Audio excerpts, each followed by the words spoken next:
We're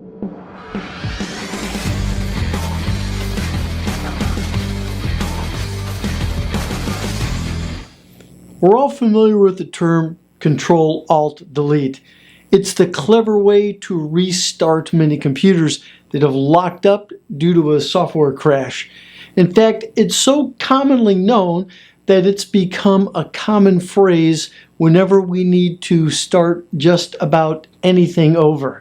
But did you know how it originated? Back in 1980, a man named Dr. Dave Bradley was working at IBM on their personal computer product. Hi, I'm Dr. Dave Bradley, but you can call me Dr. Dave. He was responsible for the input-output of the machine, and as is typical, when software is being written, there are lots of bugs that result in the system crashing. Often it just freezes up in the middle of executing some code. Like Dr. Dave explains, we had programs that ran most of the time, but when they failed, the only way to reset the system was turn the power off, wait a while, turn the power back on, and it would go through a very long self-test. Now, we've probably all experienced that seemingly countless times. The problem is, when you're testing new software, it might crash every several minutes. So this made it extremely painful to continually turn off the machine and wait for it to reboot. They needed a shortcut to restart this process. And as a tool for developers, Dr. Dave decided to code in a little trick shortcut to restart the machine and also to avoid the long boot up time.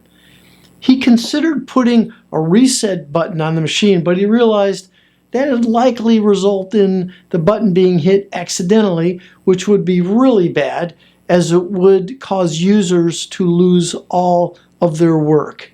So what we did was came up with a 3-key sequence that would reset the computer, and you couldn't hit by mistake. A single control key, a single alt key, and then all the way over at the right-hand side, a single delete key. When you hit that Control-Alt-Delete, you're deleting everything that you're working on right now and starting new. I was also able to skip over many of the tests. So instead of taking a minute or two, it was 10 or 15 seconds. So I want to thank Dr. Dave for probably saving me thousands of hours and allowing me to hit Control-Alt-Delete and start all over. Thank you, Dr. Dave.